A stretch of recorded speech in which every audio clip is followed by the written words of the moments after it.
I want to mention that, yes, there is a lot of occultism taking place in the media and all the different things that we see going on around us. But the strongest arm that is being used is really a psychological arm. It's like psychology braids even so well with spirituality that it's very, very easy as a psychologist to actually, if you're a psychological metaphysicist, if you're basically a psychological metaphysicist, it's very easy for you to see how energies and entities and colors and vibrations and things transition over to the spiritual connection and ability and power of the being. So if the reality, though, is constantly a spiritual setting, it's not even possible to integrate even many of the technologies and many of the ways of life that have been implemented right now. So it has to be moved over into another field rather than spirituality. That spirit field is called psychological, but it's all to do with the mind, because to me, spirituality is best dissected through the mind to see how the mind can travel through the spirit world. So these psychological tactics that we see in these times, I feel like at this point, if I wanted to narrow it down, I can narrow it down to 2 words: FUD and FOMO. They are 2 words that have recently really been introduced into our language more and our vernacular more. And that's, of course, with the advent of cryptocurrency. But it actually is in itself the perfect template to see how this reality interacts with the stimulus of everyone through these 2 forces, FUD and FOMO. It's interesting they begin with an F. So as we know, FUD means fear, or is an acronym for fear, uncertainty, and doubt. And what they say is around this behavior, the person acts as such.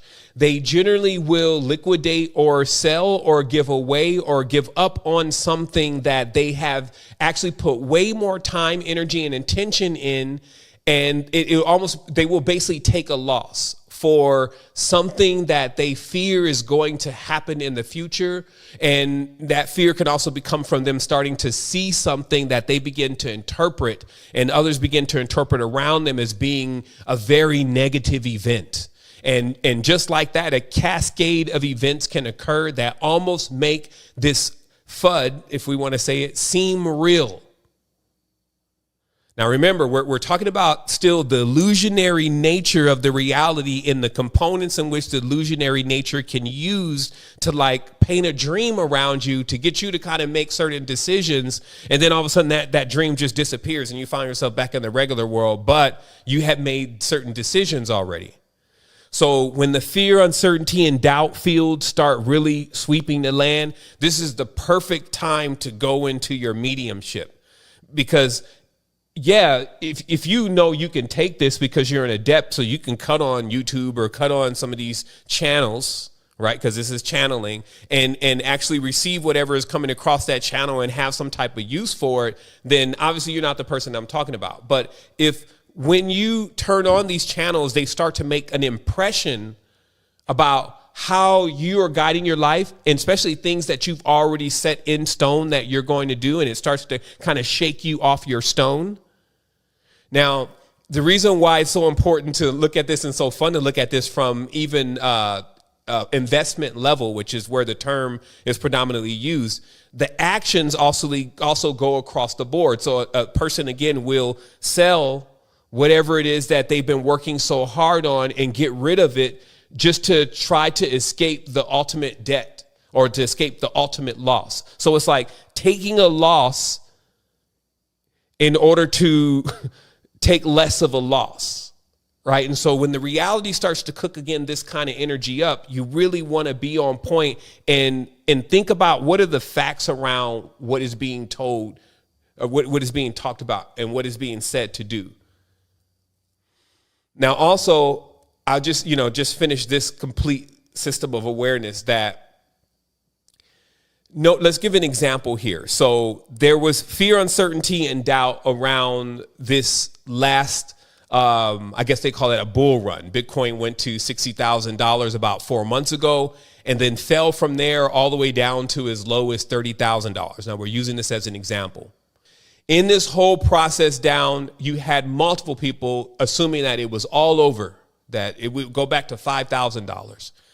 And when others were getting this information, they kind of turned back on their whole idea and plan about whether they were going to go into a future more of sovereignty, become more wealthy.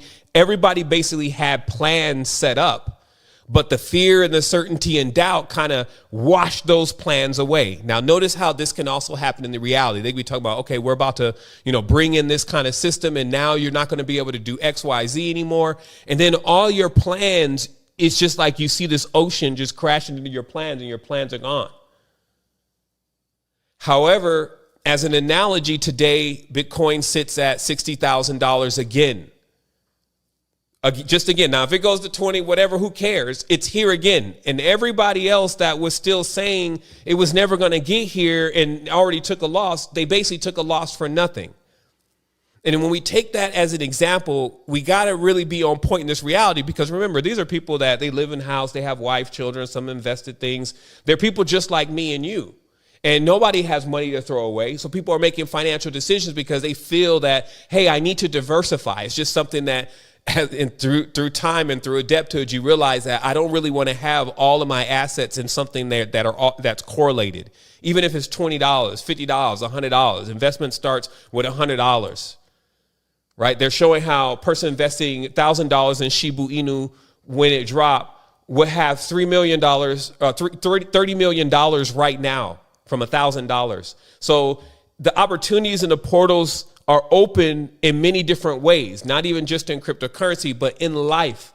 I've never seen any real series of events lead to something like you went to college, so then you got this job, and then the job pays you. Like life doesn't work linear like that. It's non-linear where, based on what you attract and what you believe can happen, a series of events begin to take place, and next thing you know, you're in that scenario. So always remember that if you can't see the direct connection with where you feel like you need to be, no matter.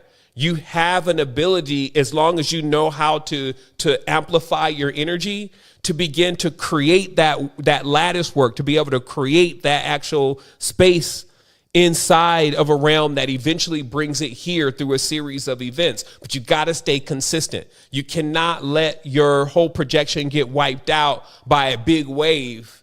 And in this case, a wave of fear, uncertainty, and doubt. Now there's another one, because not everybody learns that way. Some people don't respond to fear, uncertainty, and doubt. We call them diamond hands. Right? It just means a person that they're going to sell in the first place. They're like in for the long haul. They've already done their research and everything. They've stuck to their principles, and then they're just, they don't even deal with and look at it. It's not an emotional thing. So remember, that's kind of like energy going one way when we're talking about FUD. So there's a FOMO. And oftentimes that same person that is impervious to FUD can get caught up in FOMO. FOMO means the fear of missing out. So I called my friend the other day, because, as you know, recently they just kind of start playing around in a little bit of the news and stuff like that. And they're saying they're about to make some stuff mandatory here in Costa Rica. We won't say the word, but for workers and people who are actually in society and people who are working for jobs, if you need to go to the bank. And it's interesting because the way the stipulations actually are, it already lets you know really what kind of future things what kind of future and how things will really work in the future. It's just simply the aspect of this system ready to say, okay, if you are wealthy or closer to being sovereign and you don't want to participate in the society, then you need to have enough resources so you don't have to participate in the society. Because everything that you still really need, somebody else really could do it for you, as long as you have the resources to let them do it. Like, for instance, if they say they're not going to let you into the bank, they're not going to let you into the DMV, they're not going to let you into any of those public places anymore. Well, for a wealthy person, or even a person that has a fraction of wealth, that's not a place that they go to anyway. They send their lawyers to do that. Okay, so I just want to make this very clear, because we don't have to get all super spiritual tonight, even though we may. To be very direct, what is really being requested is that you make the move to start putting yourself onto a level where you wouldn't really be the operating component anyway to go and fulfill some of the basic things that go on in the matrix. Because, as I mentioned today, even when it comes to interacting with the matrix from a level of like your car, your house, your bills, all the different things where you have to interact and sign stuff and send money with the matrix, you understand that they had already set up a system where your business does that. Like, there are people that never operate in their name. They operate in the name of their business. Their power is on in the business. You ever seen somebody with their power is on in a business name, even if it's in a residential district? It's like, here's my trust, put it in there. So all of their payments and all their transactions is not going through them. So also the trust and the person who had power over the trust, which would be the vaccinated lawyer, who knows? They are the ones that are the operatives that go into these different places and make all the moves for you. But the reason why that kind of whole aspect of looking at things could be foreign to us sometimes is because we haven't even seen that type of wealth in a while. And that kind of ability or thought to be able to send somebody else to go and do things that you no longer have access to because you don't want to be compromised in a certain kind of way. Because that's all this is going to get down to here in a moment. Because there's also a push in society to begin to force people, if you may, to create their own nucleuses in their own bubbles if they no longer want to conform with all the rules of the fake matrix. I want to make sure that's very clear, because I don't want to use the word matrix as it's just the negative things. It's the fake matrix that I'm talking about and these systems that are coming into play. So when they can't get you with the FUD, like, here we go. It's again, the music is on, the lady is screaming, the thing is on the TV, the plane hits the building, we need to go to war. You see what I mean? So when they can't get you with that, they got to flip the energy. And that one is the fear of missing out. So back to what I was saying, I called a friend of mine the other day that I felt like was, we had the same teacher. Our teacher is not here anymore. In fact, I put him on to our teacher, but he accelerated through the arts of understanding how to take care of your body. And so with this recent event that happened in Costa Rica, and I know that he's connected in certain ways, I called him and I was just trying to see, what he was doing about this situation and how he was handling it. And I found out that he had actually had it administered to him twice, the jab. And he told me why. And it boiled down to 2 floor ticket seats at the Miami Heat game. There was a fear of missing out. He said he got there to the stadium. He was with his rich cousins, and they had already been going in on him a lot about this because there were places that they were going, Dubai and different places where, he couldn't go. And then he ended up with these floor ticket seats in his hand, and they were at the stadium with it. I was like, you know what? This is just a trial for something. You see what I mean? It's like, if you find yourself in a point where you're having to make decisions right now, just remember, just gain footing. Get your fortress together. Because that's kind of how it hit him. It didn't hit him with like, oh, you're going to catch it and oh, you're going to die and all that kind of stuff. He doesn't care about any of that. But man, them floor ticket seats. So fear of missing out. What is this? This is when you think that something is unfolding that is so great that you conform to whatever the requirements are for you to participate in that because you don't want to miss out on that. And that, of course, happens when people, like right now, you see more people will buy Bitcoin at $60,000 than they will ever buy it at 30. More people bought it at 20 than they ever bought it at 5. Because there's a psychological thing going on here, and it's playing out in anything that has to do with energy. And we talked about how the candlestick on the stock market chart was actually created by the oldest entrepreneur, and they say the richest man to ever live, which was a Chinese gentleman who ran the Silk Road.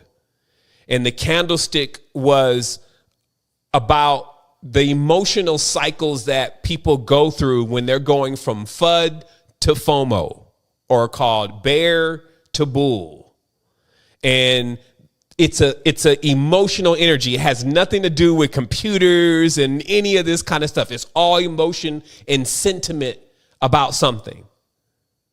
And so right now, since we're basically living in a blockbuster, be on point when you start hearing the John Grisham tunes playing and the big brass and all that kind of stuff, and you're feeling that energy to go in and do something and to make decisions. And if those decisions are based around things that are of an illusionary nature, are empty threats, and the data is inaccurate, stay on point. And what I mean by empty threats also is that the law is a real strong, powerful thing. Because let's say if you do something against it, then there's grounds for penalty. But that also works two ways. So what's also going on behind the scenes that you're not seeing is there are massive lawsuits that are being won on the side of people being forced to do things that are actually against their rights, and they just have the awareness to go and get a lawyer. In fact, that's become a whole nother money industry. So you see how in every time something is happening in the world, what it is just that, oh, well, no, the energy is shifted over there. Now, of course, you can stay in the wake of it. You can stay in, oh, my goodness, everything is gone from here. It's like a town when the military moves out. You know how when the military's in a town, it's just like it's hustling and busting, people coming in and out. There's buses, there's planes, there's trains, there's money, there's restaurants, there's whole nine, because that's the infrastructure that's needed. But when the military moves out, it's just like it's a ghost town. So for us, we have to make sure that we're in alignment with our original purpose and our original goals, and we're not getting waves thrown over our projection because we're being tied up into a blockbuster flick, and we don't realize that we actually do still have real legal power. It doesn't mean you have to go grab your big rod and big crystal to go and pray off, some demon. Just on a simple level, you actually have real legal rights. And so don't let the next news article, the next publication on CNN, whatever, have you making choices and decisions about how you're going to run your house all of a sudden. Go and seek advice.